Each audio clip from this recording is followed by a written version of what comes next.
हासिल हुआ और लोगों ने आपको रिकग्नाइज़ किया। उसके अलावा आपने काउंटलेस सीरियल्स किए, ड्रामे किए, फ़िल्मों में काम किया।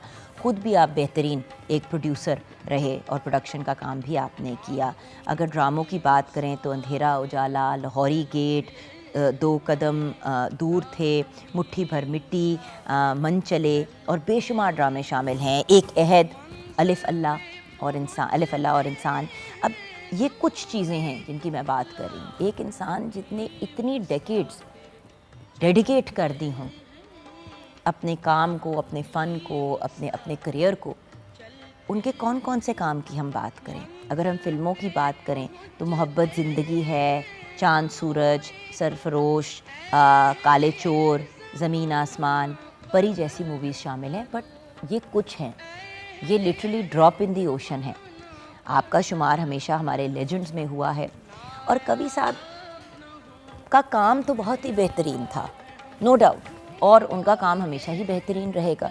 चाहे आप कॉमेडी की बात करें, चाहे आप सीरियस प्लेस की बात करें, चाहे आपने नेगेटिव कैरेक्टर प्ले किया हो, पॉजिटिव कैरेक्टर प्ले किया हो, आप हीरो का रोल अदा कर रहे हों या बाप का रोल अदा कर रहे हों या ग्रैंडफादर का रोल अदा कर रहे हों, कबीर खान साहब एक बहुत ही ब्रिलियंट आर्टिस्ट थे, लेकिन उससे बढ़ के एक बहुत ही बेहतरीन इंसान। व्यूअर्स, अगर मैं ये कहूँ कि बाबा जान, क्योंकि मैं उनको प्यार से बाबा जान बुलाया करती थी, कि वो हम सब के एक तरह से बाप, या जो मेरे से यंगर जनरेशन है उनके लिए ग्रैंडफादर का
बहुत से लोग ये भी कहेंगे कि 80 साल बड़ा वक्त होता है, उन्होंने बड़ी मुकम्मल ज़िंदगी गुजारी, लेकिन व्यूअर्स एक इंसान जिसमें इतनी एनर्जी थी, जो भागते दौड़ते हुए चीज़ें करते थे। व्यूअर्स, मैं आपको ऑनेस्टली बताऊं, हम लोगों की एनर्जी डेड हो जाती थी, कभी खान साहब की कभी एनर्जी डेड नहीं होती थी।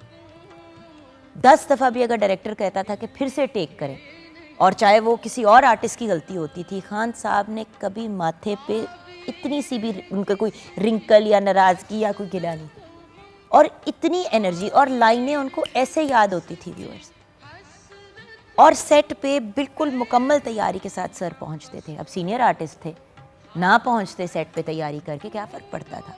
मतलब अगर मैं कहूँ कि आप एक बेहतरीन इंसान, एक बेहतरीन कॉलीग, क्योंकि देखें जिसके साथ आपने व्यूअर्स काम करना होता है उसकी पर्सनैलिटी भी तो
परफॉर्मेंस, और आज भी उनको याद रखा हुआ है क्योंकि वो।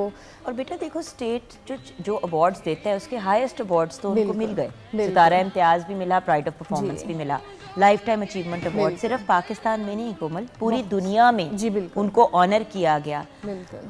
और बात पता है क्या है कि देखो, जब आर्टिस्ट सीनियर हो जाते हैं ना, तो यंग जनरेशन नहीं उनको पहचानती। ऐसे ही ये उनमें से एक, मैं कहूँगी लकी बिल्कुल। आर्टिस्ट हैं जिनको हर जनरेशन ऐसे ही है। पहचानती है। छोटे छोटे बच्चे भी एक्साइटेड हो जाते हैं उनको देख के। और देख लें कि मतलब कि आज इस चीज़ का है खुशी कि पीटीवी ने उनको आज रात को जैसे न्यूज़ आई और ओवरनाइट सारा कुछ अरेंज करना, उनको ट्रिब्यूट पेश करना बहुत मुश्किल हो जाता है, बट ये बहुत अच्छी बात है कि जहाँ से स्टार्ट किया और उधर फिर आपको इस तरह याद किया जाए, तो इससे ज़्यादा अच्छा क्या हो सकता है। नो डाउट, बट वही वाली बात है ना व्यूअर्स, जो मैं हमेशा कहती हूँ कि हमारे ये जो लेजेंड्स होते हैं ना, जब ये लिविंग होते हैं, जब ये हमारे साथ होते हैं, इनको उस वक्त ट्रिब्यूट पेश करना चाहिए जब वो इस दुनिया में हो। देखिए, इंसान जब दुनिया से चला जाता है तो at the end of the day उसको क्या पता कि पीछे क्या हो रहा है क्या नहीं हो रहा, वो तो फिर अपने अगले मामलात में होते हैं जो, बिल्कुल, ये तो दुनिया है ही आर्जी और टेम्प्रेरी। बट खैर चले, कोमल ये बताइए कि आज आप किचन में क्या बना आज हम बना रहे हैं हैदराबादी दम चिकन बना रहे हैं। ठीक है, थैंक यू बेटा। ठीक है, thank you। और व्यूअर्स, दो और पर्सनालिटीज़ हैं जो आज के दिन हमसे जुदा हुई। आज का दिन ही बड़ा पेनफुल है। खैर, एक्चुअली कवि खान साहब तो 5 मार्च को कल के दिन हमसे बिछड़े हैं। आज के दिन जो दो पर्सनालिटीज़ अब हमारे साथ नहीं हैं, एक तो माला बेगम, पाकिस्तानी फ़िल्म की रिनाउंड प्लेबैक सिंगर माला बेगम की आज डेथ एनिवर्सरी है। आप 9 नवंबर 1939 को फैसलाबाद में पैदा हुई। आपका असल नाम नसीम नाजली था और इनिशियली आपकी ट्रेनिंग आपकी सिस्टर आपने अपनी बहन से हासिल की और उसके बाद 600 मूवीज़ के गाने आपने गाए। नसीम बेगम ने डिफरेंट निगार अवार्ड्स भी हासिल किए। आपकी डेथ 6 मार्च 1990 में हुई। तो आज हम माला बेगम को भी याद कर रहे हैं और एक और लेजेंड आर्टिस्ट जो बहुत ही ब्रिलियंट पर्सनालिटी थे, जो कुछ ही साल पहले हमसे जुदा हुए, कॉमेडियन और ब्रिलियंट एक्टर अमानुल्लाह खान साहब जो हैं, वो भी आज के दिन हमसे बिछड़े। पाकिस्तानी स्टेज से ताल्लुक़ रखने वाले फेमस कॉमेडियन अमानुल्लाह खान 1950 को लाहौर में पैदा हुए। आपने 70 और 80 की डेकेड्स में स्टैंड अप कॉमेडी से बहुत ज़्यादा पॉपुलैरिटी हासिल की। आपको नेशनली और इंटरनेशनली बहुत पसंद किया गया। आपने 800 से ज़्यादा थिएटर ड्रामों में काम किया। अमानुल्लाह साहब ने कई डेकेड्स तक थिएटर पे, स्टेज पे राज किया। आपके फेमस ड्रामों की अगर बात करें तो डिस्को दीवाने उनमें से एक है, बड़ा मज़ा आएगा, सितारे मिठे, शरारती मिठे, और फेमस मूवीज़ की बात करें तो 1, 2 का 1 और नामालूम अफराद उसमें शामिल हैं। आप टीवी से भी बड़ा अरसा वाबस्ता रहे। आपको एडमायर करते हुए, आपको रिकग्नाइज़ करते हुए पाकिस्तान हमारी जो स्टेट है, आपने उनको अवार्ड किया विद प्राइड ऑफ परफॉर्मेंस। आपकी डेथ 6 मार्च 2020 को हुई। व्यूअर्स, आप भी अगर अपने सेंटिमेंट्स शेयर करना चाहते हैं, आज हम सबसे पहले कवि खान साहब को ट्रिब्यूट पेश करेंगे, उसके बाद अमानुल्लाह साहब को ट्रिब्यूट पेश करेंगे। आप भी अपनी फीलिंग्स शेयर करना चाहते हैं तो ज़रूर कॉल कीजिएगा 04299200648 पे। ब्रेक के बाद वापस आएंगे।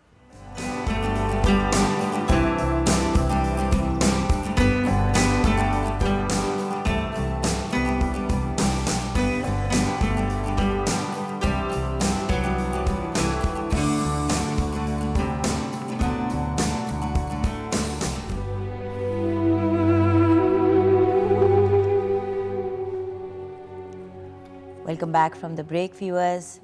मोहम्मद कवि खान साहब को याद कर रहे हैं जो कल के दिन हमसे जुदा हुए। यही दुआ है कि अल्लाह ताला उनके दर्जात बुलंद फरमाए। इस दुनिया में तो माशाल्लाह उन्होंने बहुत फेम और बहुत सक्सेस हासिल की, और इतनी प्यारी पर्सनालिटी को के बारे में बात करने को, उनको ट्रिब्यूट पेश करने के लिए हमने सोचा कि हमारे इंडस्ट्री के और भी कुछ ऐसे लोग हैं जिनको लेजेंड का माशाल्लाह लेवल मिल गया है और लोग उनको बहुत रिस्पेक्ट देते हैं, उनको रिगार्ड देते हैं क्योंकि उनका बॉडी ऑफ वर्क इतना अमेजिंग है।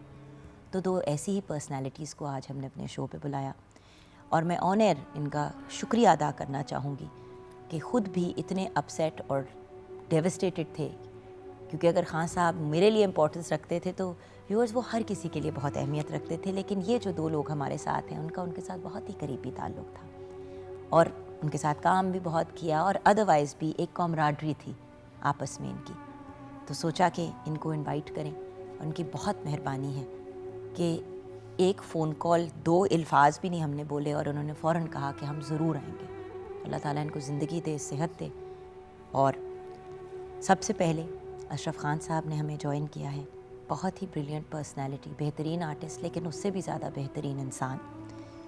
मेरा तो इनसे बहुत ज़्यादा लाड और प्यार है, आपको तो पता ही है। He is one of my favourite people in the world. ये कोई गलत बात नहीं होगी अगर मैं कहूँ। इनको इनकी क्रेडिबिलिटी, इनकी ब्रिलियंस पे बहुत अरसा पहले तमगा इम्तियाज़ से भी नवाजा गया, और अब मेरी फिंगर्स क्रॉस्ड हैं कि अल्लाह इन्हें जल्दी प्राइड ऑफ परफॉर्मेंस से भी नवाजे। अस्सलाम वालेकुम भाई। वालेकुम अस्सलाम। कैसे हैं खान साहब? शुक्र अल्लाह। और हमें आपके साथ ज्वाइन किया है एक ऐसे बेहतरीन एक्टर ने जिनको सिर्फ हम एक्टर कह नहीं सकते, क्योंकि लिखते भी बहुत बेहतरीन हैं। He is an author, poet हैं, कॉलमिस्ट हैं, तो ये तो इनकी इंटेलेक्चुअल साइड हो गई। उसके साथ साथ ट्रैवल ब्लॉगर भी हैं। इनकी जो किताब चिक्कड़ छोले थी, उसके टाइटल के ऊपर बड़ी कंट्रोवर्सी चली, लेकिन है वो सूफीज़म के ऊपर। और अगर आप सोचें तो नाम बड़ा अप्रोप्रिएट है अगर हम सोचें उसके बारे में तो। And then like I said, he is a brilliant actor. And जब कभी होस्टिंग की है तो वो भी बड़ी बेहतरीन की है इन्होंने। इफ्तिखार अहमद उस्मानी हमारे साथ हैं, हमारे प्यारे Iftikhar Iffi, another one of my absolutely favourite people. अस्सलाम वालेकुम। वालेकुम अस्सलाम। ये वही वाली बात है जब हम कहीं अफसोस भी करने के लिए जाते हैं और जब हमारा ताल्लुक़ किसी से बहुत करीबी होता है तो समझ ही नहीं आती बात कहाँ से शुरू करें, किसी को कैसे कहें कि हौसला करें जब खुद हौसला नहीं हो रहा। बहुत से लोग लिख रहे हैं उन्होंने बहुत ब्रिलियंट ज़िंदगी गुजारी, बहुत ये की, बहुत वो की, 80 साल की उम्र पे इस दुनिया से रुखसत हो गए। लेकिन जैसे कि मैंने आपको अभी कहा खान साहब, 120 साल भी लोग जीते हैं, तो अगर हमें और कुछ डेकेड्स उनके साथ मिल जाती तो क्या ही बात थी। क्या कहेंगे आप अपने प्यारे दोस्त, अपने सीनियर कवि खान साहब के बारे में? हमें तो कल की तरह याद है कि जब हमने पाँव रखा इस फील्ड में तो हम अलहमरा वगैरह इधर उधर जाते थे, तो वहाँ ये बड़े जो थे ये हमारे बैठे होते थे। कमाल अहमद रिजवी साहब होते थे, मसूद अख्तर साहब खुदा गरी के रहमत करे, कवि खान साहब, नज़ीर सैगम साहब। तो ये हमारी ज़रूरत नहीं होती थी कि पास खड़े होकर सलाम भी कर ले, इतना दबदबा और उनका वो। लेकिन बहुत शफीक इंसान ये यही पूछते थे, जी मियाँ कोई प्रॉब्लम है बताइए क्या? जी मैं सलाम करने के लिए खड़ा हुआ था। अच्छा वालेकुम अस्सलाम, बताओ कोई काम है तो बताओ। नहीं मैं वैसे ही खड़ा हो गया। खौफ था लेकिन वो कभी भी बड़े नहीं बने। वो हमारे साथ बिल्कुल उसी तरह शफीक इंसान रहे एंड तक। और मेरा तो दिन रात का साथ अगर कहूँ तो मुबालगा नहीं होगा, क्योंकि जिस गेस्ट हाउस में कराची हम ठहरते हैं जाके, वहाँ कवि साहब मुसलसल थे और वो मंसूब हो चुका है कवि साहब के नाम से। आप कहें जी मैं वहाँ गेस्ट हाउस में कवि साहब वाले में, कवि साहब का नाम उसमें आता है, मुस्तकिल वहीं थे। तो उनका रूम नंबर 108 और मेरा 107 आमने सामने। तो आवाज़ आती थी, अरे हुजूर कुछ खाइएगा। मैंने कहा आपने कद्दुओं का ट्रक छुटवाया हुआ है, मैं नहीं आऊँगा। अरे हुजूर आपकी प्लेट के इर्द गिर्द हमने शामी यूं गाड़ दिए हैं जैसे मिसाइल होते हैं, फिर तो आएंगे। तो मैं जाता था, टांगे मांगे भी दवानी दुआएं देते थे, कहते थे जीते रहो भाई। कम कम लोग हैं जो इस तरह एक दूसरे का ख्याल रखते हैं। मैंने कहा ये हमारा फ़र्ज़ है, हमने आप लोगों को देख के काम शुरू किया है, बल्कि इनके घुटने छू के काम शुरू किया। तो दिन रात का साथ था। फ़ोन जब मैं करता था तो 30 सेकंड के अंदर जवाब आता था। अरे हुजूर कहाँ हैं आप? आपकी कॉल आई तो मैंने कहा मेरा फ़र्ज़ बनता था फौरी जवाब दो। अभी मैंने जब कनाडा फ़ोन किए 3-4 किए तो उनके व्हाट्सएप पे ही, क्योंकि मेरे पास अदनान का नंबर भी नहीं था, तो जवाब नहीं आया। तशवीश की लहर दौड़ गई। उसी गेस्ट हाउस में वसीम अब्बास भी होते हैं, हम सब इकट्ठे ही वहाँ शाम को बैठते थे। उन्होंने कहा यार कवि साहब की तबीयत ठीक नहीं लग रही, अदनान ले तो गया उनको, तो अब फ़ोन करते हैं तो जवाब। मैंने कहा मुझे भी जवाब नहीं आया। तो जवाब नहीं आया। वो अपनी तकलीफ़ किसी को बताते नहीं थे। यही तो बात है मेरी। मैंने आपको बताया ना कुछ महीने पहले मैंने उनको फ़ोन करके ना, एक मेरे पास एज़ यूजुअल व्यूअर्स को पागल सा एक आइडिया आया। मैं कहा बाबा ऐसा ड्रामा बनाते हैं ये वो वोटेवर। अभी मैं इनको बता रही थी शुरू करने से पहले। एज़ ऑलवेज़ मुझे हमेशा को पागल सा फतूर चढ़ता है, और अल्लाह का शुक्र है कि 4-5 लोग हैं जो मेरे से बात कर लेते हैं। इफ़ी आप उनमें से एक हैं। जब मुझे पागलपन का अटैक होता है कि इस किस्म की कोई पागलों वाली चीज़ करते हैं, कनाडा जब जाग उठता है मेरे अंदर। एंड द पॉइंट इज़, पहली रिंग पे फ़ोन उठाना,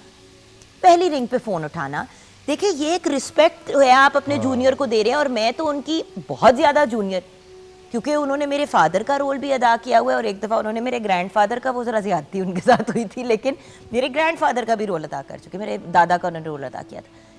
मतलब, और जिस तरह आप कह रहे हैं, एक तरफ उनका एक रोब और दबदबा एज अ सीनियर, और दूसरी तरफ लाडियाँ, लाडियों के अलावा और कोई वर्ड नहीं है।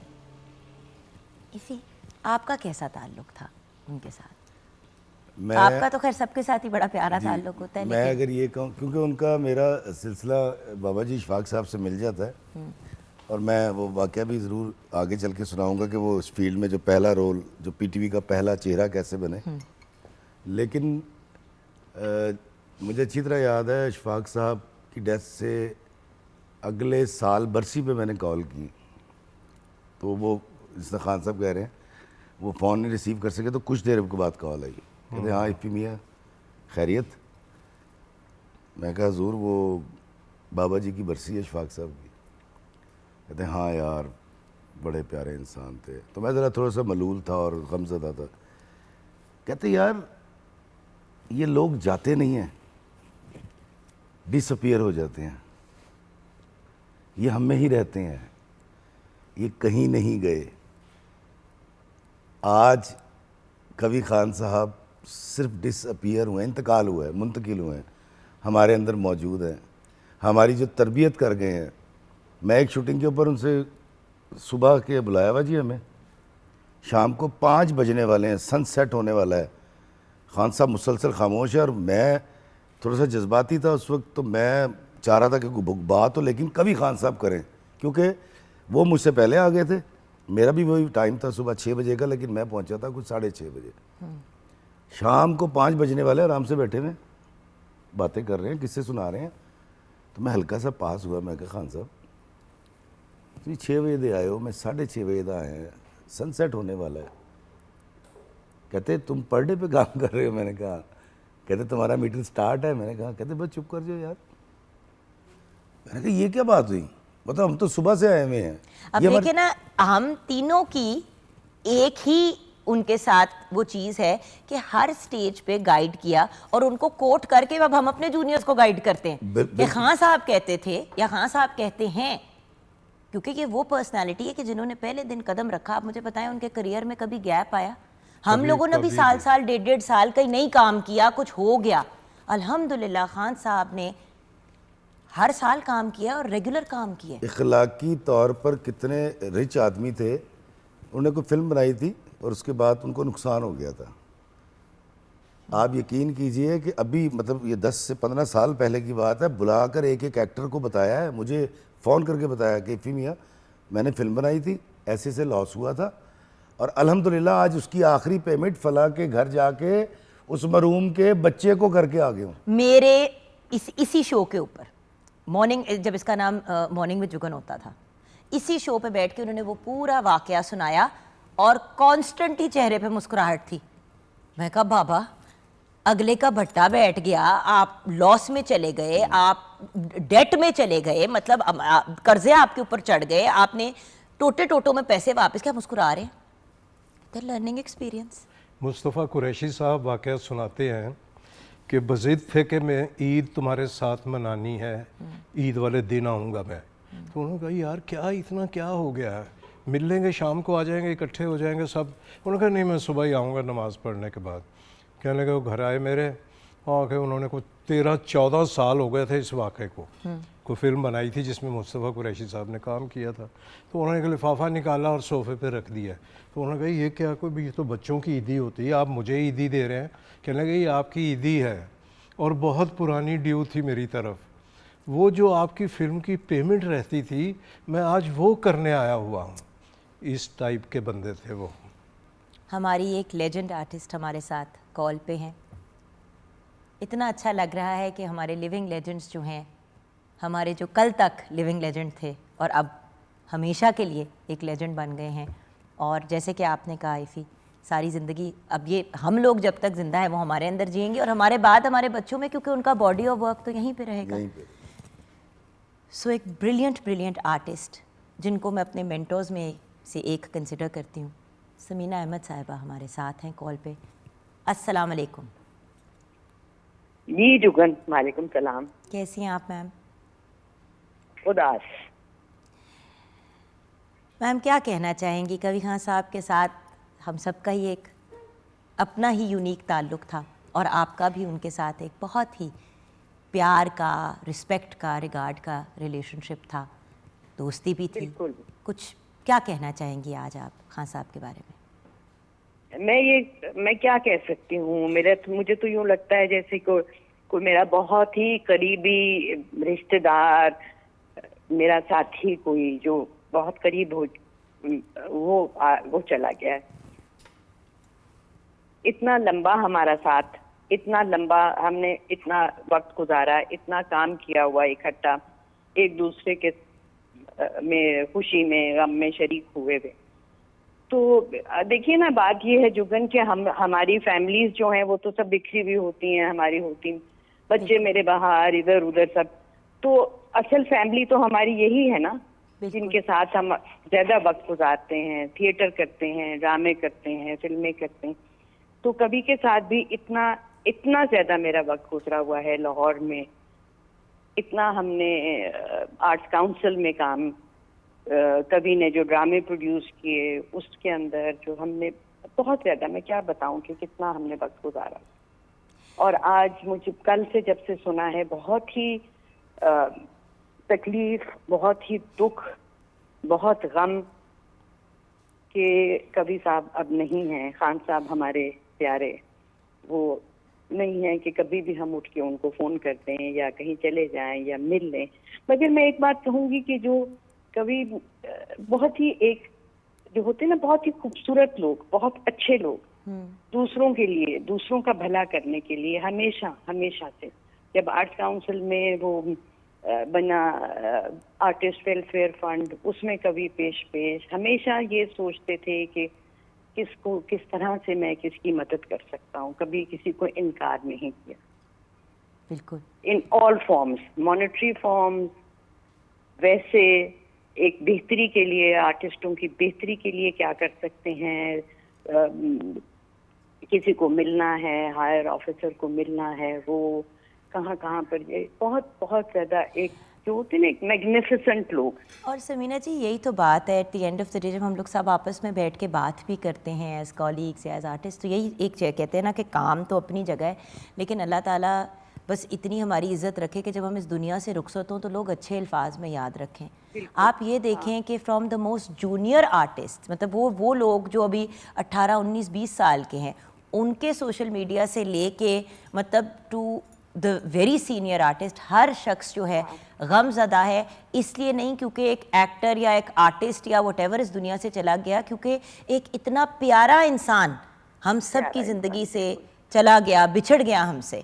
सो अल्लाह ताला हम सबको ये वाली रिस्पेक्ट और रिगार्ड अता करे कि हमें भी लोग जब याद करें तो अच्छे अल्फाज में याद करें जब हम इस दुनिया से रुखसत हों। Thank you so much. बिल्कुल सही कह रही हो जुगन, अल्लाह करे कि हम सीखें। बिल्कुल बिल्कुल। Thank you so much Samina ji, Allah आपको खुश रखे, आपको ज़िंदगी दे, आपको सेहत दे, आमीन।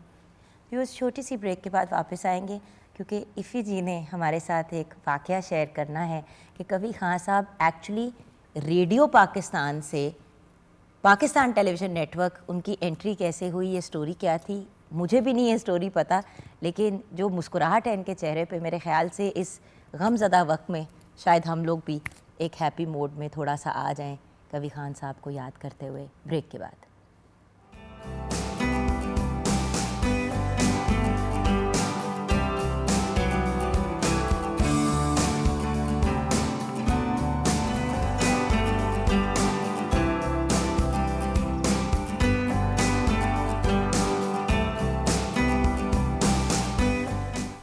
जालिम पास बनाकर नहीं देते।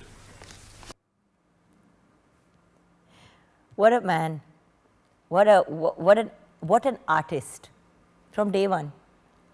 अच्छा इफ़ी जी, आपको कुछ पता है कि आपकी एंट्री कैसे हुई, कभी खान साहब की एंट्री कैसे हुई पाकिस्तान टेलीविज़न नेटवर्क में? देखिए, जस्ट बिकॉज आप रेडियो पाकिस्तान, एक बात मैं आपको बता दूँ व्यूअर्स, अब तो ज़माना बदल गया है, अब तो पीटीवी के अंदर आप डायरेक्टली भी वॉक इन कर सकते हैं, कोई इतने सवाल जवाब नहीं होते। उस वक्त आप चाहे रेडियो पाकिस्तान के लीडिंग आर्टिस्ट भी होते, पीटीवी में एंट्री के लिए आपको अपने जतन करने पड़ते थे। पीटीवी में आप स्टार हैं, डजेंट मैटर। फिल्म इंडस्ट्री में अगर आपने जाना है तो उसमें भी आपको पूरे एफर्ट्स करने हैं। अब तो आप किसी भी, आप इन्फ्लुएंसर भी हैं तो आप सब कुछ कर जाते हैं। अच्छा है कि आसानियाँ पैदा हो गई हैं, लेकिन ये वो लोग हैं, ये लोग जो सामने मेरे बैठे हैं, एंड देन ऑफ कोर्स कवी खान साहब और ये सारे लोग जो हैं, ये हम लोग, इतना आसान नहीं था। मैं आपको बताता हूँ, मेरे लिए बहुत बड़ा एजाज़ है ये, आज मैं ज़रूर बताऊँगा। हमें हमेशा से, आज भी मैं चाहता हूँ आशिफ खान साहब कोई भी मेरा ड्रामा लिखा हुआ या एक्टिंग देखकर या कोई नज़म सुन के मुझे ज़रूर बताएं कि यार इफ्तिखार है, तू बड़ा चंगा कीता। बहनें ऐसी भी होती है, मैंने लिखा, बड़ा सुपर डुपर हिट सोप था। अब और उस वक्त पे जब सोप्स हिट नहीं होते थे, हाँ जी बिल्कुल ये बिल्कुल, उस वक्त की बात है जब एक तो सोप की लोगों को सच समझ भी नहीं आती थी, हाँ। और उस वक्त ये हिट हुआ जब इतना रेगुलरली जब कोई चीज आ रही होती है तो लोग उसकी कदर नहीं करते, उसकी और कदर बढ़ी, और कदर बढ़ी। क्योंकि लोग देख पाते थे। मुझे मिले एक जगह पे, मुझे कहते इधर आओ, तुम्हें पता है मैंने तुम्हें कॉल क्यों नहीं की? मैं क्यों? कहते मैं मिलकर तुम्हें बताना चाह रहा था। अब हम तो इनके आगे भी इतने सीनियर हैं, हम तो बिल्कुल, क्योंकि पीटीवी ने ऐसी ट्रेनिंग कर रखी है हमारी कि हमारे लिए सीनियर जो है वो बड़ा आला दर्जे के लोग होते हैं और हमेशा सर झुका के रहना।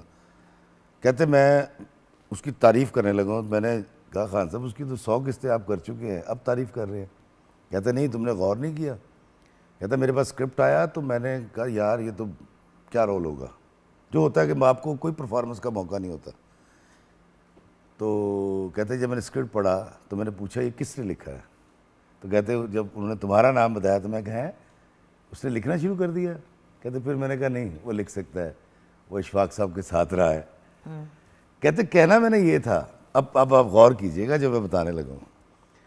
खान साहब ने पूरी ज़िंदगी में विग उतारी है मेरे वाले सोप में, बस बगैर विग के काम किया। और ये बात उन्होंने मुझे खुद बताई। कहते मुझे इस करैक्टर में आने के लिए, कहता मैंने आज तक मैंने विग नहीं उतारी। वाहिद सी सोप है, बहनें ऐसी भी होती हैं, जिसमें कभी खान साहब ने, हुमैरा आबिद थी उनकी बीवी, और उन्होंने, और क्या आप यकीन कीजिए कि महवियत का आज भी ये आलम है। मैं कभी उसका कोई पुराना एपिसोड देखता हूँ, मैंने लिखा हुआ है, जुगन खुदा की कसम में रोना शुरू कर देता हूँ। वो शख्स लिखे हुए को 7000 गुना बढ़ा दिया करता था। आप डिमोरलाइज हैं, आप उनको कॉल कर लें, वो आपको इस कदर खूबसूरत अंदाज में मोहब्बत भरी बातें करते थे कि आप जीना शुरू कर देते थे। और ये एक फैक्ट है, देखिए शोज़ में आपको पता है, और सर आपको भी पता है, हम लोगों ने बहुत से शोज़ साथ किए हैं डिफरेंट कॉन्टेक्स्ट में, कभी खुशी के, कभी गम के, वेरियस डिफरेंट कॉन्टेक्स्ट में। इंसान का मूड अप एंड डाउन हो जाता है। मुझे एक टाइम नहीं याद कि कभी खान साहब का मैंने इंटरव्यू किया हो, चाहे मेरा कितना भी बुरा मूड हो। देखो 100 बातें होती है, बंदा घर से परेशान होता है, 100 चीज़ें होती है, हमको पत्थर के तो नहीं है, लेकिन कभी खान साहब किसी और ही मिट्टी के बने हुए थे। मैंने इसीलिए कहा कि कुछ लोग मिट्टी से बने हुए होते हैं, वो बंदा प्यार से बना हुआ था। अब मैं वो आपकी बात का जवाब खान साहब माजरत के साथ, प्लीज़। राजू जमील साहब ये वाक़या सुनाते हैं और महफिलों में सुनाते हैं। मैंने भी उन्हीं की ज़बानी सुना, मुझे नहीं पता था। मैंने फिर बानो को सियापा से कंफर्म किया तो वो कहती ऐसे ही था। इशफाक साहब पर बड़ा दबाव था सदर अयूब की तरफ से कि जल्दी से पीटीवी आए और इसको ये ग्रांट वापस होने लगी थी, शायद आपको पता हो। जब ये चैनल आया था, ये एजुकेशन चैनल था, बिल्कुल, तो तालीमी मकासद थे इसके। जितने लोग उसके लिए काम कर रहे थे उनमें अशफाक साहब भी थे। सदर अयूब ने एक दिन उनको फ़ोन किया, उन्होंने कहा यार इसको जल्दी लेकर आओ। इशफाक साहब का मौक़िफ़ ये था कि लोग फेडअप हो जाएंगे एजुकेशन चैनल से, तो इसमें कुछ होना चाहिए, कोई मौसीकी भी हो, थोड़ा सा ड्रामा भी हो, कुछ इस तरह की चीज़ें, क्योंकि बाबा जी का ताल्लुक कल्चर एंड आर्ट्स, एंड हाँ, बाबा जी तो थे ही कल्चर आर्ट की एक ब्यूटीफुल मजमुआ। सदर अयूब ने कहा कि आप इसको करें। अशफाक साहब ने एक ड्रामा लिखा, अब पीटीवी ने ऑन एयर जाना है और ये डिसाइड कर चुके हैं कि अनकरीब इसको जल्द से जल्द हम सामने ले आएंगे। पीटीवी उस वक्त आया नहीं था। इशफाक साहब का ड्रामा चला था थिएटर में, तो उनके मैनेजर ने एक दिन आके बताया आर्ट्स काउंसिल में, उन्होंने कहा जी एक लड़का है वो, अच्छा इशफाक साहब हीरो ढूंढ रहे थे, अब लड़की भी कास्ट हो गई है, दूसरे भी कास्टिंग हो चुकी है, वो जो चाह रहे हैं वो बोला उनको हीरो नहीं मिल रहा। तो उनके मैनेजर ने आके बताया कि खान साहब एक लड़का है वो रोज़ आता है ड्रामा देखता है आपका लिखा हुआ। इशफाक साहब ने कहा अब आए तो मुझे मिलवाना। वो आया तो उन्होंने बुलाया, तो एक लड़का सामने सुर्ख सफ़ेद, तो इशफाक सर ने पूछा, काका तू रोज़ ड्रामा देखने आता, क्या कर रहा है? कहता जी मैं ड्रामा देख के ना एक्टिंग सीखता हूँ। सदके। तो उन्होंने कहा अच्छा, तो तू रहता कहाँ है? कहते पेशावर। उन्होंने कहा नहीं लाहौर में। कहता नहीं मैं पेशावर से आता हूँ, ड्रामा देखता हूँ और वापस चला जाता हूँ। इशफाक साहब बड़े हैरानी से उसको बोले, कहते तू करना क्या चाहता है? उसने कहा जी मैं एक्टर बनना चाहता हूँ। थोड़ा बहुत उन्होंने एक्सपीरियंस बताया अपना यूनिवर्सिटी का, और को रेडियो की बात की उस वक्त। अब इशफाक साहब तो ऑलरेडी थे ही रेडियो में, वो जो उनका प्रोग्राम था तलकीन शाह। तो उन्होंने कहा कि तू अगर एक्टिंग ना कर सका तो फिर? कहते अगर मैं एक्टर ना बना तो मर जाऊंगा। स्वीट। इशफाक साहब ने कहा कि तुम कितने दिन में वाइंड अप करके पेशावर से वापस आ सकते हो? उसने कहा जी 2 दिन में। इशफाक साहब ने कहा 3 दिन में, ये मेरे घर का पता है, अपना वाइंड अप करके माँ बाप से इजाज़त लेकर आ जाना। तीसरे दिन वो नौजवान उनके घर आ गया, पीटीवी आ गया, रिहर्सल शुरू हो गई, पीटीवी ऑन एयर गया, और वो शख्स पहला पीटीवी का हीरो हुआ, और उसका नाम था कवी खान। और कवी खान कहते थे कि एक्टर ना बना तो मर जाऊंगा। आज वो शख्स इतना बड़ा एक्टर बन के भी मर गया। ये जितने बड़े लोग हैं इनके अंदर कुछ ना कुछ होता है जो उन्हें रिटर्न मिलता है, दुनियावी भी और आगे जाके भी। ये कवि साहब उन लोगों में से एक थे। लेकिन खान साहब उन्होंने हम जैसे लोगों को, हम तो जूनियर्स ही हैं उनके, राइट, डिफरेंट कैटेगरीज के, बट वो सिर्फ किंग नहीं थे, वो किंग मेकर भी थे। आपको पता है वो कितने लोगों को हेल्प और सपोर्ट करते थे? बहुत करते थे। अगर कोई आर्टिस्ट उनके पास चला जाता क्योंकि वो फंस रहा है या उससे काम नहीं हो पा रहा, मुझे उर्दू नहीं पढ़नी आती थी और शुरू में मुझे रोमन में कोई लिख के नहीं देता था, खान साहब बैठ के मुझे मेरी लाइनें कराते थे। सोचें कितना सीनियर बंदा, मेरी औकात थी। एक दिन मुझे बुलाया, मुझे कहते हैं कि तुम आर्टिस्टों के लिए काम करते? मैंने कहा हाँ। तो चुप करके उससे 2000 बड़ी, मैं 20 साल पहले की बात बता रहा हूँ, 25 साल पहले 2000 रुपये निकाल के दिए, यार ये किसी को दे देना। तो मुझे कहते तुम ये क्या करते? मैं कहा आपसे भी लेता था मैं 1000 2000, ये भी उससे 2000 बहुत होते थे। कोई आर्टिस्ट है, उसके बेटे, एक आर्टिस्ट है उनके बेटे को कैंसर हो गया, मुझे कहते यार इसका ऐसे फ़ायदा नहीं होगा। मुझे आरिफ जाफरी साहब का नंबर दिया PNCA का, और फिर साथ में किराया दिया। कहते ये 500 रुपये रखो, किसी को बताना नहीं, तुम जाओ। ये वो शख्स थे जो छुप छुप के मदद किया करते थे। आपका पर्सनल उनके साथ कैसा कनेक्शन? मैंने तो बताया कि अभी दिन रात का साथ था। नहीं, व्हाट आई मीन इज के क्योंकि हम सब ने उनसे कुछ ना कुछ सीखा। अशरफ खान ने कवि खान से क्या जी सीखा? मैं बिल्कुल इनसे मिलता जुलता वाक़या है और आपसे भी मिलता जुलता है। मैं भी सेट पे गर्मी खा जाया करता था कि हमारा जो टाइम होता था वो 9 बजे का मकसद 9 बजे हम पहुंच जाते हैं टाइम पे। आज भी वो आदत पुख्ता है। तो मैं इसी तरह जिस ड्रामे में हम इकट्ठे होते थे उसमें वो मैं चिल्लाने लगता था कि यार बेटे बात सुनो, 9 बजे के आए हुए हैं, क्या बात है, 1:30-2 बज रहे हैं। तो कहते थे आपने और आज कहीं जाना है? नहीं जी, आप इन्हीं के पास हैं, तो जहन्नुम में जाएं, करते करें, नहीं करते ना करें, आप इनके पास हैं, आप बैठे रहे इत्मीनान। उन्होंने वो पित्ता पानी किया हमारा, ये सीखा। फिर उसके बाद एक बहुत मेजर रोल कर रहे थे, स्टेज था सुहेल अहमद साहब की उसमें डायरेक्शन में, उसका नाम था दुल्हन एक रात की, यहीं लाहौर में हो रहा था। हाँ, ड्रामे का नाम था, स्टेज प्ले था। तो उसमें ये बहुत ही बुनियादी रोल कर रहे थे कवि खान साहब। फिर इन्होंने 6 दिन के लिए दुबई जाना था, कोई इनका वहाँ प्रोग्राम था। तो जब होता यह है कि स्टेज में जब कोई आर्टिस्ट निकलता है तो यह असिस्टेंट आ जाता है उसकी जगह, या फिर शिफ्ट कर देते हैं कि फ़लाँ को इस रोल में ले आओ, उसको उस रोल में ले जाओ। तो उन्होंने मेरा नाम दिया उस रोल के लिए। मुझ पे हैरतों के पहाड़ टूट पड़े। मैं क्या यार, कवि साहब वो शेर व शायरी भी करते थे और घन गरज और वो सारा। तो वो मुझे कहने लगे आपने ये रोल कल से करना है। मैं क्या मरवा ना देना मैनू, कहाँ कवि खान साहब, कहाँ मैंने कहा नहीं यार, नहीं ये तुसी करना है। वो रोल मैंने 6 दिन किया और नाम मेरा दिया कवि खान साहब ने। वो पहचानते भी थे कौन क्या कर सकता है और क्या करेगा ये या नहीं करेगा। प्रोफेशनलिज्म की इंतहा। मैं एक दफ़ा उनके कमरे में अभी गया गेस्ट हाउस में, तो 103 बुखार था, आंखें सुर्ख। मैंने कहा कहाँ की तैयारी है? कहने लगे रिकॉर्डिंग। मैंने कहा आज रेस्ट कीजिए, कोई क़यामत नहीं आ जाएगी, आपका नाम मोहम्मद कवी ख़ान है, आपको किसी ने खड़े होकर ये नहीं पूछना कि आप कवी साहब क्या हुआ। हम छोटे मोटों को तो पूछ लेते हैं ना, और भाई क्या बात है, आप नुकसान करा रहे हो, तो आप रेस्ट कीजिए। कहने लगे यानी रेस्ट करके अपने आराम की खातिर मैं उनका लाखों रुपए का नुकसान कर दूं। मैं अभी नहाने जा रहा हूं, मैं तैयार होकर निकलूँगा। और वो निकल गए उस रिकॉर्डिंग के लिए जिस पे जाना था। ये बड़े लोग ऐसे बड़े नहीं बनते। मैं अक्सर बात करती हूँ नौकर की ते नखरा की। एक्चुअली खान साहब, क्योंकि लाइक आई सेड, मैं अपने आप को बहुत लकी कंसिडर करती हूँ कि जो इनिशियली मैंने जो शुरू के दो प्लेस किए, एक में ख़याम सरहदी साहब मेरे फादर बने थे और एक में कवी खान साहब। और ख़याम साहब बहुत मुख्तलिफ़ पर्सनैलिटी के थे, वो कुछ हमारी तरह के थे, हर दिमाग और जो जी में आया कह दिया और मतलब वो एक्सप्रेस कर दिया।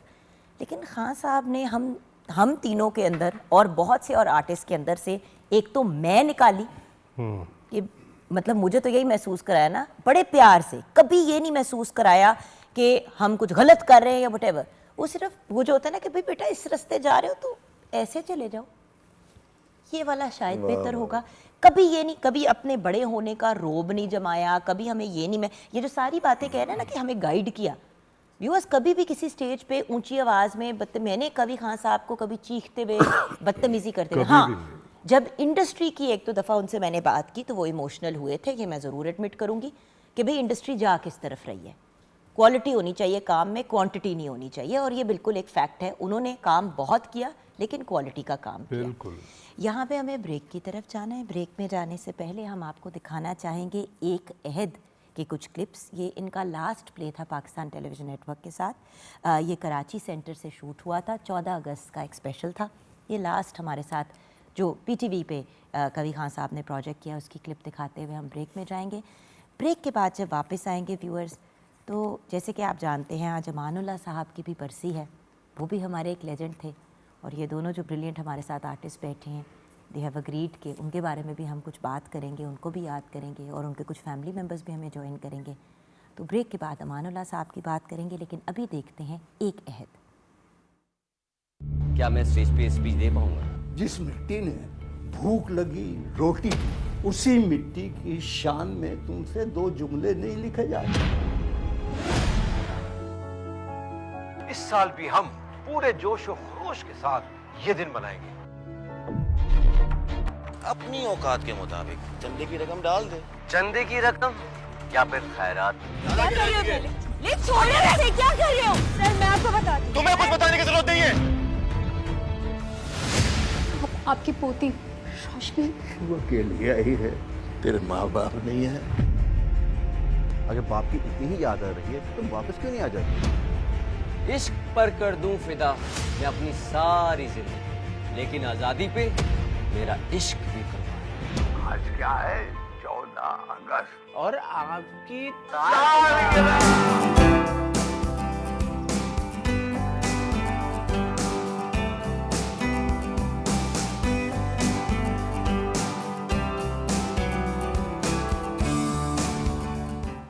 Welcome back from the break viewers.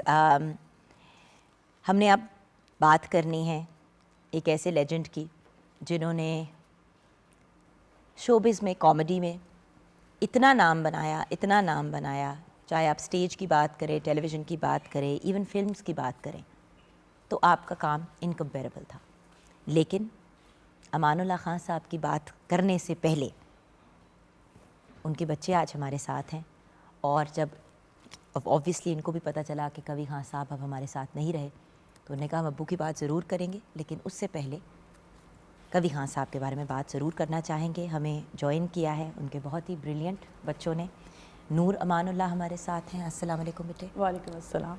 हमारे साथ अकमल अमानुल्लाह हैं, अस्सलाम वालेकुम। वालेकुम अस्सलाम। और अजमन जी अस्सलाम वालेकुम। अस्सलाम वालेकुम। तो नूर, आप कुछ कहना चाह रही थी कवि साहब के बारे में? जी बिल्कुल, और first of all thank you so much, आप लोगों ने हमें इनवाइट किया और इतने प्यारी मौजू पर बात करने का आइडिया है आप लोगों के पास। Off and on different platforms पर मौका मिलता रहता है वालिद साहब के बारे में बात करने का। आज कवी खान साहब के बारे में भी बात करने का मौका मिल रहा है, ये मेरी खुशकिस्मती है। कवी खान साहब से बहुत छोटी थी मैं जब थिएटर प्ले था ऊपर बड़ा मज़ा आएगा, उसमें उनका बड़ा खूबसूरत रोल उन्होंने प्ले किया और इस तरह से प्ले किया कि हमें तब तो समझ नहीं आती थी, बच्चे थे, लेकिन अब जब भी उदास होते हैं तो उनका ड्रामा निकालते हैं। वालिद साहब भी हैं उसमें, सुहेल अंकल भी हैं और कवि खान साहब भी हैं। बहुत छोटी थी जब वो ड्रामा चल रहा था तो हम वालिद साहब के साथ थिएटर पर जाया करते थे। तब का थिएटर का माहौल बहुत खूबसूरत हुआ करता था, बहुत फैमिलीज जा सकती थी वहाँ बैक स्टेज भी, तो हम भी जाया करते थे। और मुझे आज भी याद है वालिद साहब जब कवि खान साहब आया करते थे तो वालिद साहब किसी भी जगह जब बैठे हुआ करते थे ना तो वो उठकर खड़े हो जाया करते थे और उन्हें बैठने की जगह दिया करते थे और ख़ुद उनके कदमों में बैठ जाया करते थे।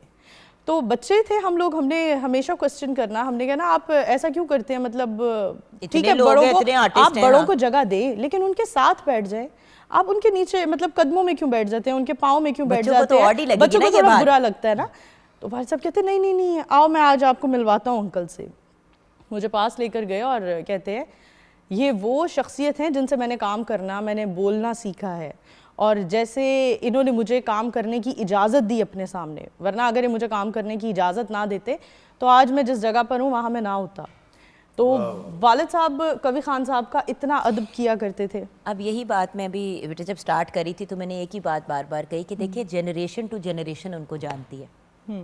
अब ये मेरे बाद की जनरेशन है, इनको भी पता है, मुझसे पहले वाली जनरेशन को पता है, मेरी अम्मी को पता है, हमारे सीनियर, मतलब आप ये देखें कि हमारे माँ बाप से लेके अब हमारे बच्चों के बच्चों को भी पता है कि कवि खान साहब कौन है, कौन सा आर्टिस्ट है जो पहचानता है। सोशल मीडिया ने उनको भी बता दिया जो नहीं जानते थे, जो नहीं जानते।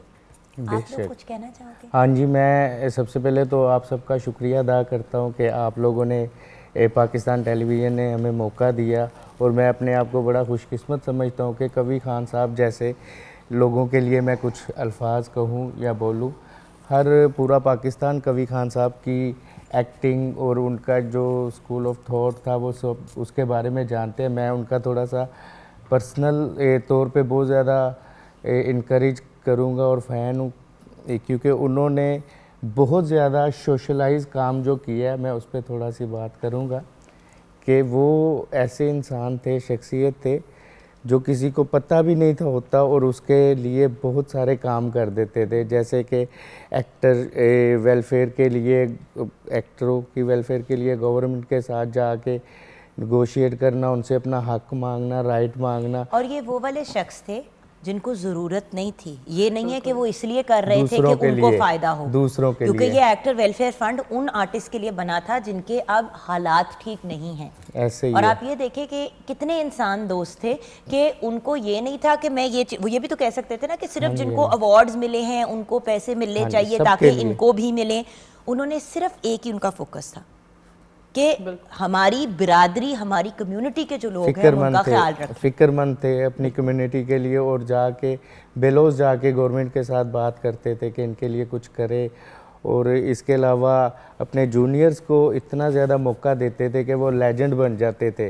अभी अमानुल्लाह खान साहब जब उनका स्टार्ट था तो उस टाइम पे कवि खान साहब ने प्रोडक्शंस कर रहे थे अपनी, तो बहुत ज़्यादा मौका दिया बड़े बड़े लोगों के साथ काम करने का अमानुल्लाह खान साहब को, जिससे उन्होंने बताया कि मैं बहुत कुछ सीखा। ये थिएटर की बात कर रहे हैं? हाँ जी, हाँ जी, थिएटर की बात कर रहा हूँ।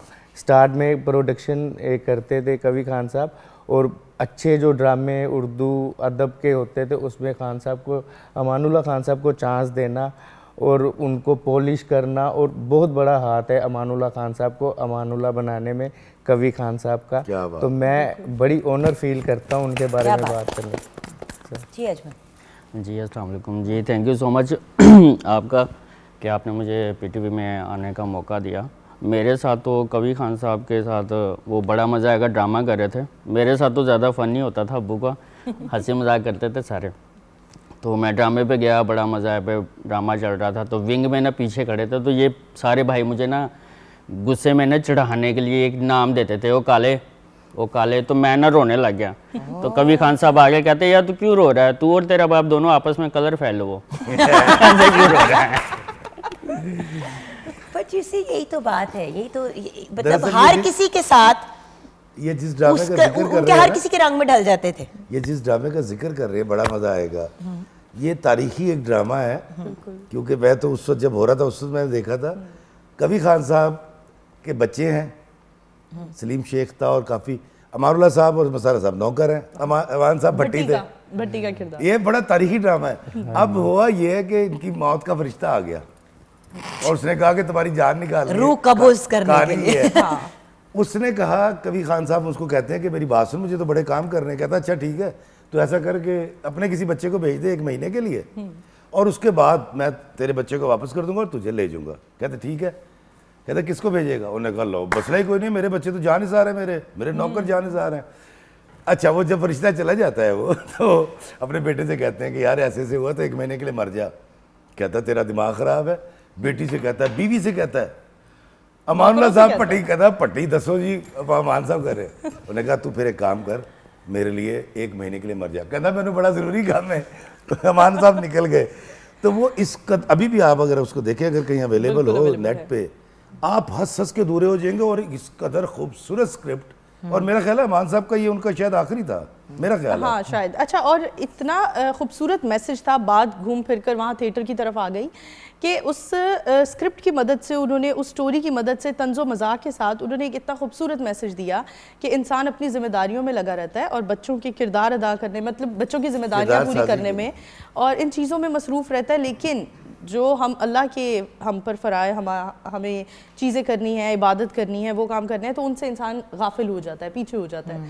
तो मुझे लगता है आज के दौर में भी इस तरह के प्लेज होने चाहिए और थिएटर पर। I agree with you. बात ये कि थिएटर पूरी दुनिया में, अभी पिछले दिनों मैं पाकिस्तान से बाहर थी और रोड पे आप जब थिएटर डिस्ट्रिक्ट में चलते हुए जाते हो बाहर के ममालिक में, न्यूयॉर्क हो गया, कनाडा हो गया, लंदन हो गया, तो वहाँ का जो थिएटर डिस्ट्रिक्ट होता है उसकी वाइब भी कुछ और होती है। वहाँ पे बड़े बड़े प्लेस जो हैं वो लगे हुए होते हैं और लोग जाके उनको करते हैं। अब मंटो के प्लेस हो गए, हज़ारों किस्म के प्लेस हैं जो लिखे हुए हैं। यदि आप इतना ब्रिलियंट लिखते हैं तो पॉइंट इज़, हम अशफाक साहब की किसी लिखी हुई चीज़ को अगर हम यूटिलाइज़ करें तो हमारे पास ये तो नहीं है कि लिखा हुआ अच्छा काम नहीं है। अब माहौल इतना ख़राब हो गया है कि ये अदबी चीज़ें अगर आएंगी भी और कोई हिम्मत करके कर भी लेगा तो वो, तो जब तक उसमें स्कैंडल नहीं होगा कोई देखेगा नहीं। 6 चम्मच चीनी आप 1 कप में डाल के पिलाएंगे, उसके बाद उसे कहें कि यार आप शुगर फ्री ये ले लो, वो नहीं लेगा। अब माहौल इतना ख़राब। यही अमानुल्लाह साहब के साथ मैंने बहुत काम किया है। उनके इब्तदा से ले के चंद माही तक ये लास्ट प्ले हमने इकट्ठे किया था दोनों ने। बहुत उस वक्त अमानुल्लाह साहब को आज तक मैंने नहीं देखा था कहीं वल्गर करते हुए या कोई ऐसी जुगत कि जिसको फैमिली माइंड करे, या लोग भी बैठे हुए वो साफ सुथरा काम करते। और उस जैसी ऑब्जर्वेशन, क्या बात है, हमने सबके साथ काम किया है। क्या बात है। जो ऑब्जर्वेशन अमानुल्लाह साहब की थी वो कहीं नज़र नहीं आई। उनको गांव का भी पता था वहाँ क्या हो रहा था, माई क्या कर रही है, धोबी क्या कर रहा है, फलाना क्या कर रहा है, ऐसे अजबर था उनको। और एम.ए. अल्लाह ने 35 साल उन्होंने स्टेज से नीचे पैर नहीं उतारा और किसी को उन्होंने खड़ा नहीं होने दिया अपने सामने। बड़े बड़े तुर्रम खान आए, वो बगले झांकते हुए निकल गए। वाह वाह वाह। अमानुल्लाह साहब को अल्लाह ने ख़ास रहमत थी उन पे। बेशक। और बहुत जल्द हमसे जुदा हो गए। क्या बात है, बहुत जल्द हमसे जुदा हो गए और डाउन टू अर्थ। अबू के बारे में क्या बताओ? क्या बताऊं, मतलब इतनी बातें हैं, इतनी चीज़ें हैं। आप तीनों से अब्बू के बारे में जानना है, अमानुल्लाह स्टार के बारे में नहीं जानना, क्योंकि देखिए हमारे माँ बाप हमारे ऊपर ऐसा इम्पैक्ट छोड़ जाते हैं अपनी पर्सनालिटीज़ का। हमें जब वो इस दुनिया से रुखसत होता था इस चीज़ का नहीं होता, हाँ मेरा बाप बड़ा एक्टर था, बड़ा बिजनेसमैन था, बड़ा ये था। बिल्कुल। हमें अपना बाप याद आता है, अपनी माँ याद आती है। सो एज अ फादर नूर क्या बताओगी अब्बू के बारे में? हम लोग टीनेज में थी जब हमारी वालदा की डेथ हुई, और उसके बाद वालिद साहब ने हमें इस तरह से संभाला कि हमें वालिदा की कमी महसूस नहीं हुई। इवन कि जब बहुत सारे फेजेस आते हैं। आप लोग टोटल कितने भाई बहन हो? हम 14 बहन भाई हैं माशाल्लाह। और हमारी मदर में से हम 4 बहन भाई हैं, 3 बहनें 1 भाई। ठीक है। तो हमारी मदर की कुछ इस टाइम पर डेथ हुई कि डेथ के फ़ौरन बाद हमारी जो बड़ी सिस्टर थी उनकी शादी हो गई, और मैं और मेरी छोटी सिस्टर हम लोग घर में अकेली हुआ करती थी, और भाई डेफिनेटली उनको काम पर जाना होता था, जॉब वगैरह। तो वालिद साहब ने हमारी जिम्मेदारी उस टाइम जब उठाई तो तब मुझे उस तरह से रियलाइज़ नहीं हुआ। अब जब हम खुद एक ऐसे फेज़ में आए हैं, जब हम खुद एक मतलब पेरेंटिंग में आए हैं और हमें समझ आती है कि ये चीज़ें कितनी मुश्किल हैं, तो रियलाइज़ हुआ कि वालिद साहब ने किया क्या है। हमें, मुझे और मेरी छोटी बहन को, ज़रगोन को साथ साथ लेकर घूमना, और यही एक ऐसा फेज़ होता है ना, अगर हम बात करें कि बच्चे किसी गलत एक्टिविटी में मुलविस हो जाते हैं, डिप्रेशन में चले जाते हैं। देखो माँ तो माँ है, जिस तरह बाप का कोई नेमुल बदल नहीं है उसी तरह माँ का नहीं है, और एक दूसरे को रिप्लेस नहीं कर सकता। ये मैं बड़ी ब्लंटली, मैं खुद एक सिंगल मदर रह चुकी हूँ एक अरसे के लिए हमजा के साथ, लेकिन माँ बाप को नहीं रिप्लेस कर सकती, बाप माँ को नहीं कर सकता, ये मैं 100% उसके साथ कहती हूँ। तो अब जब वालिद साहब की डेथ हुई तो रियलाइज़ हुआ कि हमें छोड़ कौन गया, बाप तो गया, लेकिन उसके साथ हमारा एक बहुत बड़ा मतलब असासा चला गया। हमें मतलब कुछ लोगों ने उन्हें नाम दिया सोशल साइंटिस्ट का। तो जब मैं इस बात की, इस लक़ब की, इस टाइटल की डेप्थ में गई तो मैंने कहा यार वो तो वाकई सोशल साइंटिस्ट था। Exactly. बाप तो वो था ही, अमानुल्लाह तो था ही, लेकिन उन्होंने जिस तरह से हमें संभाला, हमें समेटा, डाउनफॉल के टाइम में उन्होंने जिस तरह से अपने आप को संभाला और साथ साथ अपने साथ तीनों घरों को संभाला, बच्चों को संभाला, बच्चों को बिखरने नहीं दिया, बीवियों को समेटा, तो मुझे मतलब इस तरह की शख्सियत मुझे नहीं लगता कि कोई एक ऐसा इंसान हर तरह के हर कॉर्नर में कैसे परफेक्ट हो सकता है कि फैमिली भी उससे मुतमईन है, ऑडियंस, उसके फैंस भी उससे मुतमईन है, उसके दोस्त भी उससे खुश हैं। तो बहुत खूबसूरत रिश्ता था जो हमें छोड़कर चला गया आज से तकरीबन 3 साल पहले। यानी कि अब्बू सिर्फ अब्बू नहीं थे, अब्बू बड़ी भी थे। बिल्कुल बड़ी थे।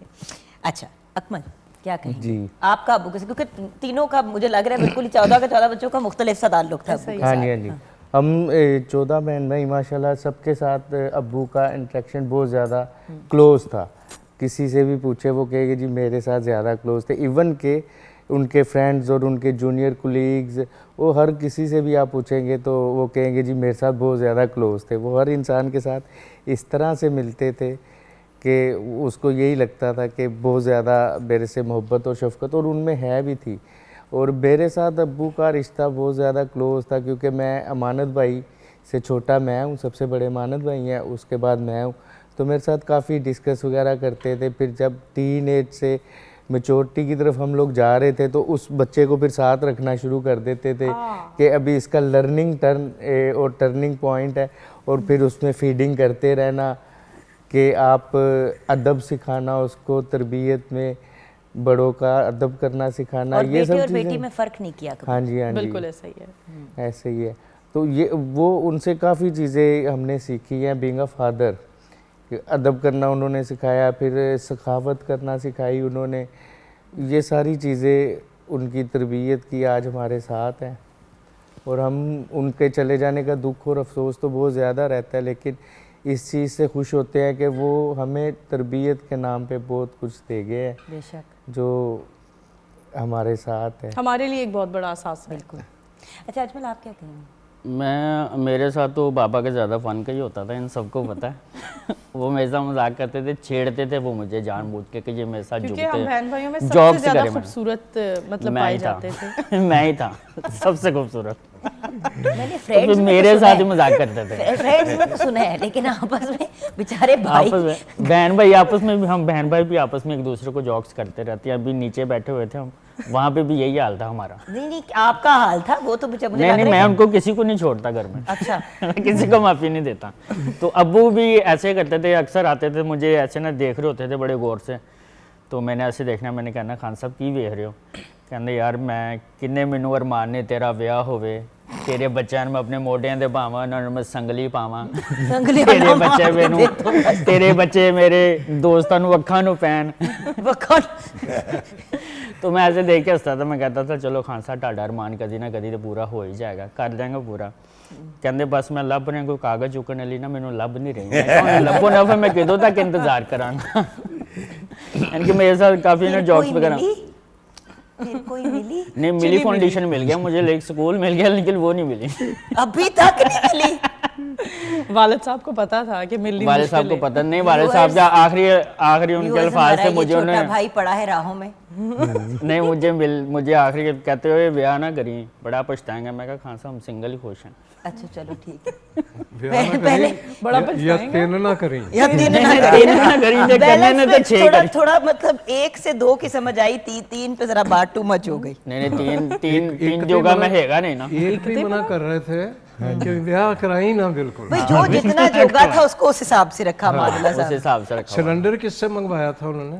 सिलेंडर वो सिलेंडर छोटे से लास्ट में गया था अदनान से ये इस हॉस्पिटल में जो डॉक्टर हॉस्पिटल जिम खाना के सामने, तो वहाँ वो नीचे उतरे तो ऑक्सीजन लगती थी ना, कहते वो यार वो जा दौड़ के वो मुकद्दर का सिलेंडर फड़ के मुकद्दर का सिलेंडर आपसे मंगवाया था? नहीं वो छोटा भाई था। वो एक्चुअली वो डिस्चार्ज हुए थे डॉक्टर हॉस्पिटल से, तो अभी वो अदनान है, वो सारी चीज़ें वगैरह कैरी करके ला के गाड़ी में रख रहा है, तो सिलेंडर भूल गया।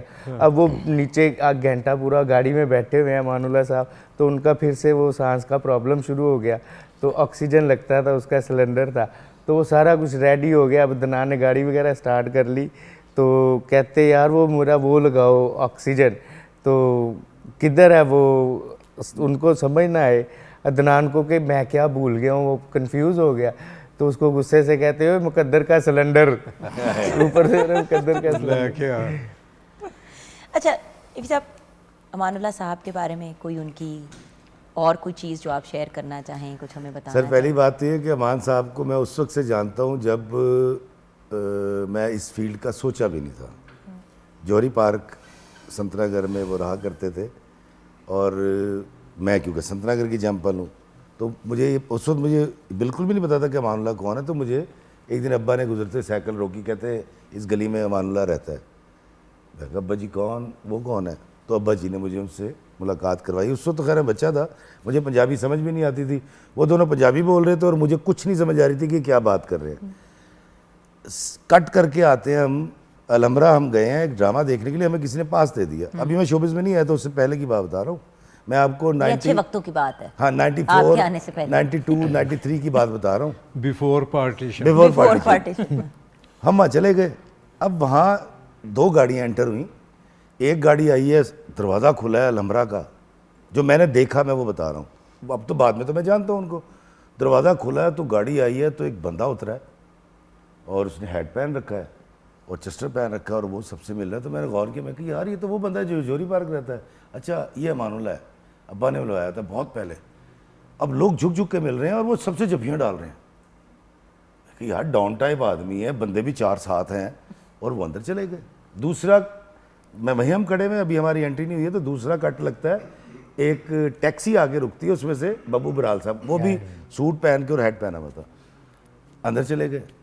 तो मैंने जब वहाँ जिससे हमें पास दिए, तो उससे मैंने पूछा भाई ये क्या चक्कर है, क्योंकि उससे पहले जब हम ड्रामे देख के आए थे ना, उसमें जमील फ़खरी और वो क्या कहते हैं जमील बिस्मिल साहब और इस तरह के कवि खान साहब थे। तो ये जो नया सिलसिला आ रहा था जुगतबाजी का, ये वो था भक्ति कसना। उसने मैं ओए बड़ा महंगा है गई मान ला। मैं कहा किमें? कहना 2.5 लाख रुपए की एक डेट है। मैं कहा क्या मतलब? उन्हें कहा 14 के बनी 16 दिन का स्पेल होता है, 2.5 लाख रुपए। अच्छा 2.5 लाख रुपए को अंदाज़ा करने के लिए आप ये देख लें, उस वक्त मैं 94-95 में इलामा इकबाल टाउन में 10 मरले का घर तकरीबन आता था 2.5 लाख रुपए का। तो मैंने फिर उसके बाद जब मैं शोबिज़ में आ गया और मैंने लोगों से बात की और मैंने पूछा यार मान साहब इतने पैसे और सारा, बहुत सारी ऐसी बातें जो मैं नहीं डिस्कस करता मान साहब की मेरे दरमियान की है। तो मुझे ये बताया गया कि ये शख्स सिर्फ अपनी 3 फैमिलीज़ को नहीं, 9 और ख़ानदान है जिनको ये अकेला शख्स पालता है। तो आज बेटा ये जान लेना तुम्हारे बाप ने करोड़ों रुपए जो कमाए वो सिर्फ तुम पे नहीं लगे। परेशानी देखा करते थे जी। कोई इधर आए तो तेरा मुंह बड़ा बिल्कुल इंज होया है की गल है, परेशानी है कोई, और उसके कंधे पे हाथ रखते थे और उसे साइड पे ले जाते थे। वो निहाल होता था जब वापस आता था वो बंदा, उसकी परेशानी दूर हो चुकी। और ये स्टेज के पहले आर्टिस्ट थे जिनको प्रोड्यूसर ने नई कार 0 मीटर गिफ्ट की थी, वाहिद आर्टिस्ट है। क्या बात है, क्या बात है। यहाँ पे हम एक छोटी सी ब्रेक की तरफ जाएंगे। ब्रेक के बाद जब वापस आएंगे तो अपनी गुफ्तगू को कंक्लूड करेंगे। अब हम बात कर रहे हैं बहुत ही प्यारे अमानुल्लाह खान साहब की।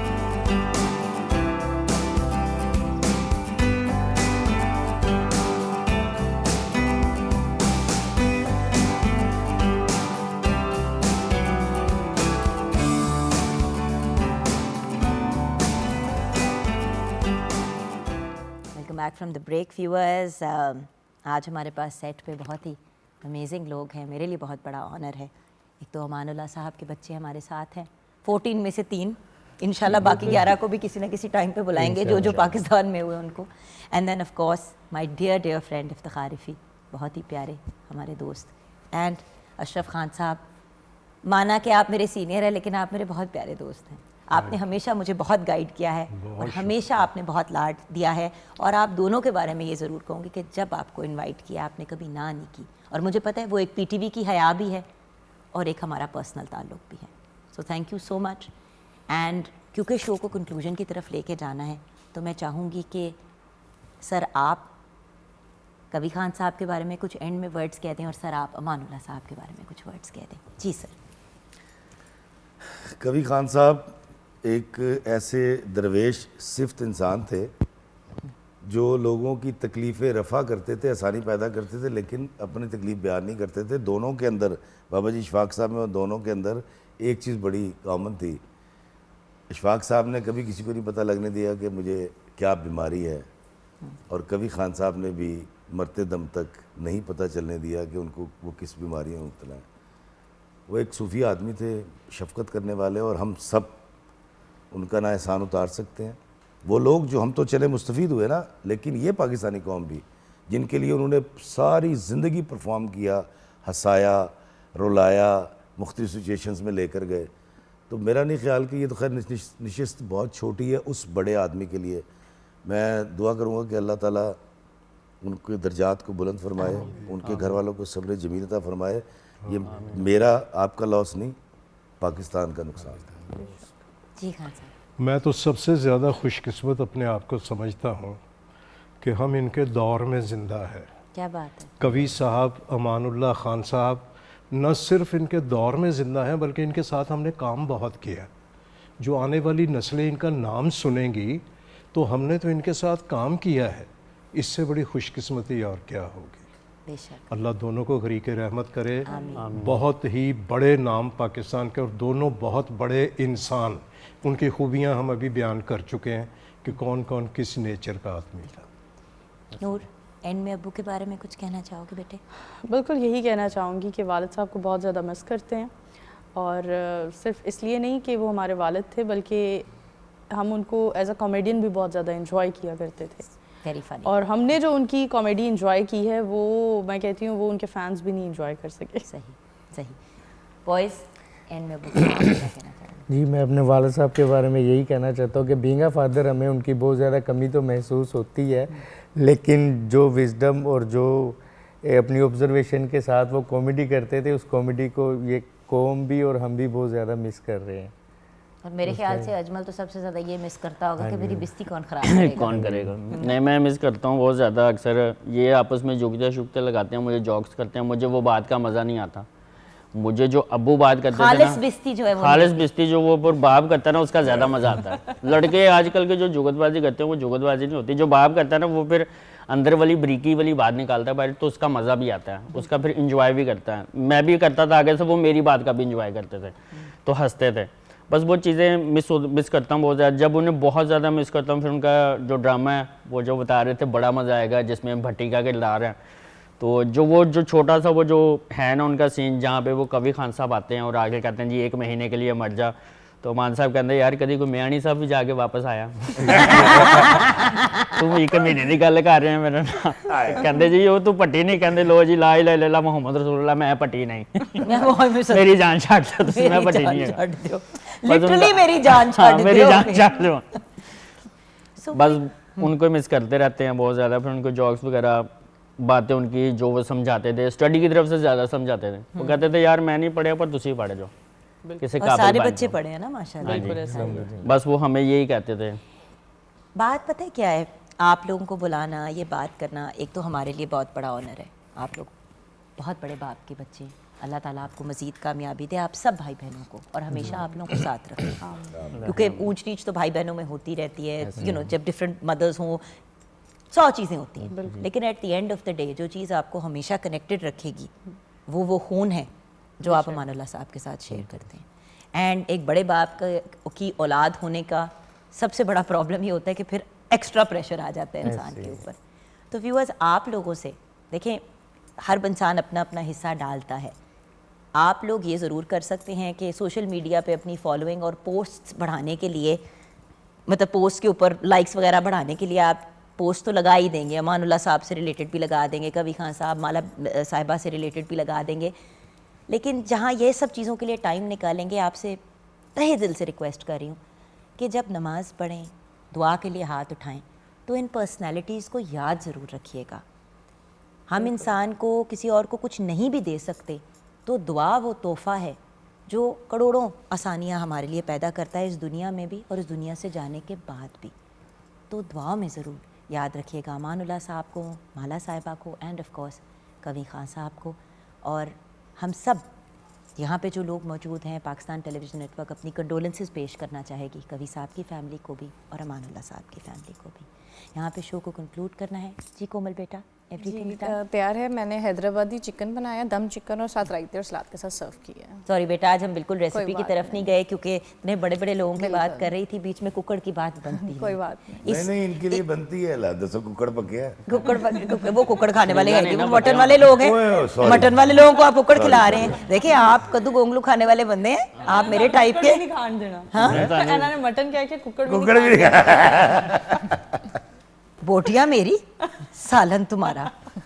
आपको हम बेटा सलाद खिलाएंगे जी ज़रूर। सुना है वो स्किन के लिए बहुत अच्छा। मूविंग ऑन, तो व्यूअर्स यहाँ अपना शो कंक्लूड करेंगे। आई नो कि व्यूअर्स, आज हमारा शो बड़ा एक मेलो और लो नोट पे था। बड़े बड़े लोग हैं, दुनिया से चले गए, लोगों के चेहरों पे मुस्कुराहटे बिखेरते थे, दुखी करके हमें चले गए, लेकिन उनका काम हमेशा जिएगा। इन सब पर्सनालिटीज़ के दर्जात बुलंद फरमाए, आमीन। अपना ख्याल रखिएगा। ज़िंदगी रही तो कल मुलाकात होगी। खुदा हाफिज़।